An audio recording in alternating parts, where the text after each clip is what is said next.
They called it Col 7 on the manifest. Structural support, composite pale, non-load-bearing, no maintenance schedule. It stood in the sub-level 4 corridor of Orith Ven Station like a man waiting for a bus, chest high, slightly off-center in the passage, smooth as a tooth, tagged with a yellow adhesive strip that had been there so long it had turned the color of old bone. I passed it twice a day, morning run to the galley stores, evening run back. 41 days into the decommission rotation, and I had walked past Col 7 82 times, and every single time, before I turned the corner, I knocked on it twice with the back of my knuckles. I couldn't tell you why. My father did it to the galley hull before every shift, and his mother before him, and hers before that. You knock twice, you don't think about it. The habit lives in your hands, not your head. The other 3 on my corridor shift thought it was funny at first. Dara, the systems tech, asked me once if I expected it to knock back. I told her I hadn't given it much thought. She stopped laughing the morning it did. It was the 42nd day. I was running late, the cold store fan had seized again, and I'd spent 20 minutes on my back with a multi-tool before deciding it would hold until next cycle.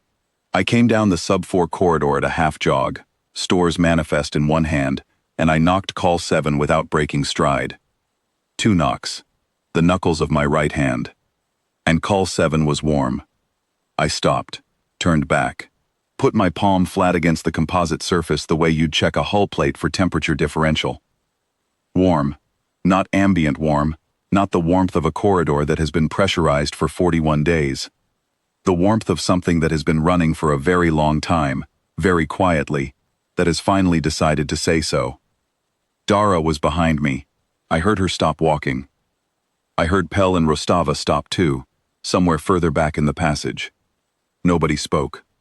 The equatorial line of Col 7, a seam I had always taken for a manufacturing join, a stress relief groove, the kind of minor imperfection you see in old composite work, began to glow. Not brightly, the way an ember glows when you blow on it gently, a reluctant warmth building from inside, pale gold deepening to amber, along the seam's full circumference.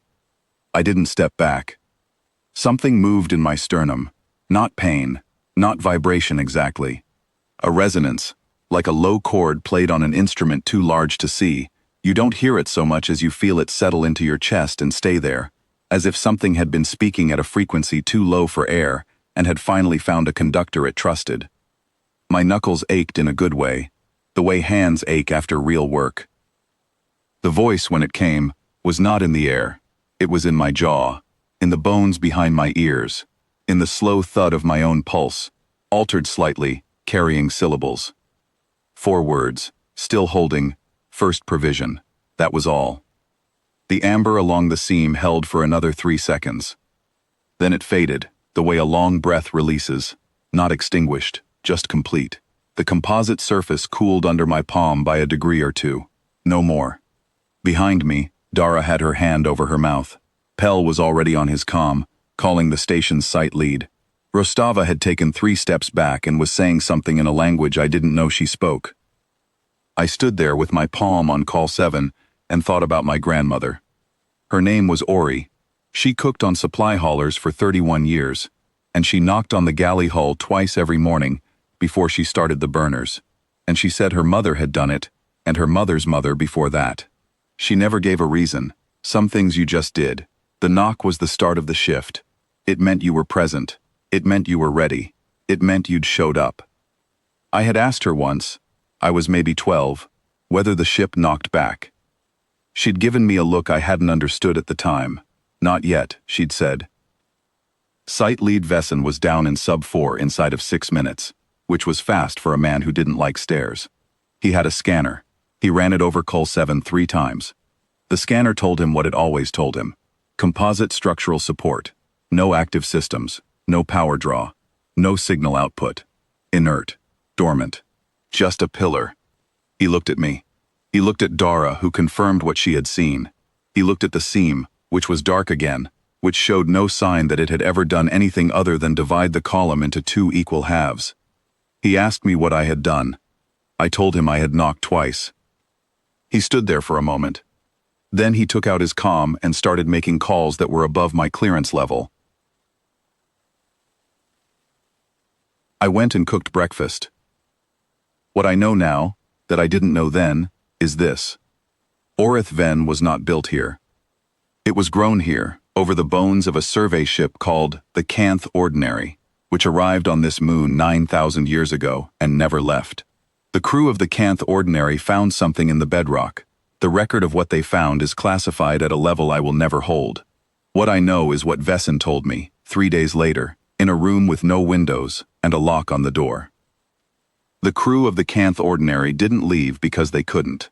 Not because the ship broke. Because they finished something first. They built a containment system into the bedrock, sank its keystone into the hull of their own ship, and sealed the passage down. Then they stripped the hull identification and started calling the ship a station. Then their children ran it. Then their children's children.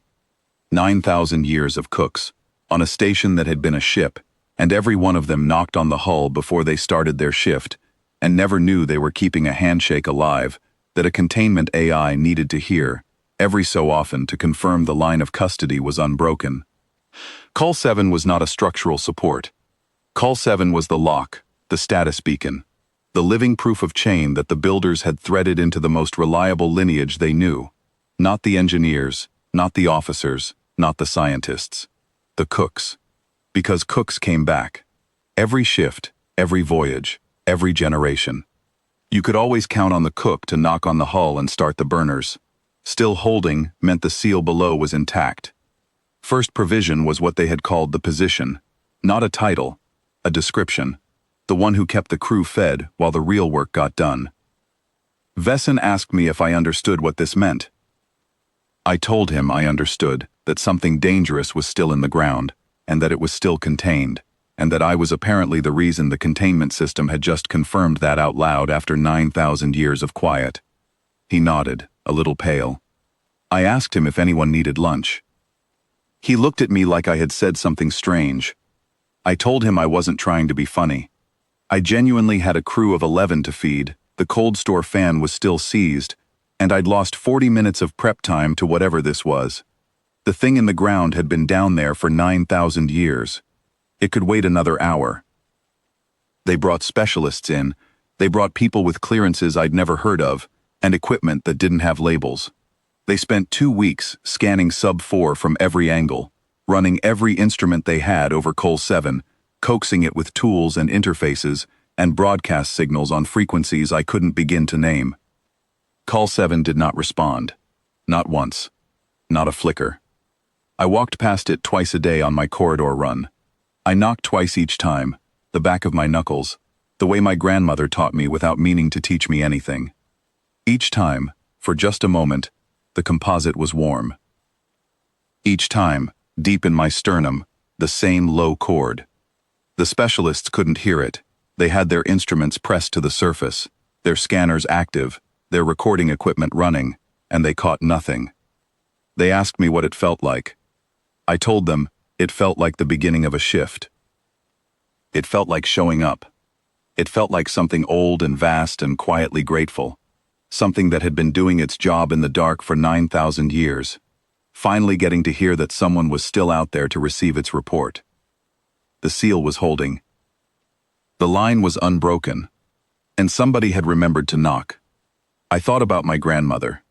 The look she had given me when I was 12, and the 2 words she had said, and how much longer than she knew those 2 words had been waiting to be right. I went and started the burners.